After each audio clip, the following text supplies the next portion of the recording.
Isabelle Rogoff, bonjour. Bonjour Karine. Vous êtes directrice de l'ISBA TP, C'est une école de spécialisation que l'on intègre après un bac+5 et qui propose plusieurs spécialisations en phase avec les besoins des entreprises. Quelles sont-elles? Tout à fait. Donc nous développons 3 types de spécialisations. La première, et qui est très demandée par nos étudiants, c'est une spécialisation en infrastructure géotechnique. Donc c'est une spécialisation qui permet, je dirais, de caractériser l'interaction sol-structure. Donc c'est quelque chose dont on a grandement besoin dès lors qu'on veut faire des ouvrages enterrés, tels que des barrages, des tunnels, des ouvrages en milieu maritime, donc tout ce qui est quai, port, infrastructure de port. Des ouvrages aussi qui vont demander de grands soutènements, donc des soutènements qui sont, je dirais, non conventionnels par rapport à du standard. Donc voilà, tous ces éléments ont une forte interaction avec le sol et il est très important de savoir quantifier et définir, concevoir des structures qui peuvent être amenées à travailler en corrélation avec le sol. Donc, ensuite, nous avons une option sur les infrastructures de transport terrestre, donc les ouvrages d'art. Donc, que ce soit les ouvrages d'art pour le domaine ferroviaire ou autoroutier ou routier. Et ensuite, nous avons ouvert depuis la rentrée 2015 une option en génie parasismique.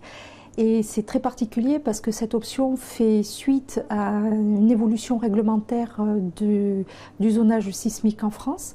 Donc vous vous souvenez de l'incident malheureux de Fukushima, il y a déjà 4 ans.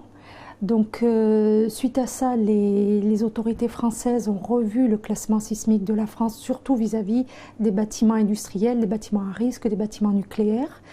Et donc nous avons identifié un réel besoin de mise à niveau, on va dire, dans le domaine du génie parasismique pour ouvrages complexes. Nous avons échangé avec les professionnels, avec des grandes entités telles que le CEA, EDF, des grandes ingénieries. Et nous avons mis au point un programme qui a reçu l'aval des professionnels, l'aval aussi de la CTI qui nous a autorisé à ouvrir cette 3e option. La commission des titres d'ingénieur. Tout à fait, c'est ça. Donc c'est un diplôme qui est validé par la CTI. Entièrement, puisque donc ce diplôme est reconnu depuis la création de l'école, depuis 1952-53. Et donc chaque fois comme on est accrédité CTI, chaque fois qu'on fait une évolution de programme qui tend à créer donc une nouvelle filière ou une nouvelle option, nous devons demander l'autorisation à la CTI. Donc nous soumettons ce dossier et nous l'avons soumis l'année dernière, début 2015, lors du renouvellement de notre accréditation. Et la CTI a apprécié le contenu de cette option et nous a autorisé à l'ouvrir. Et donc, on peut délivrer un diplôme d'ingénieur de spécialisation en génie parasismique.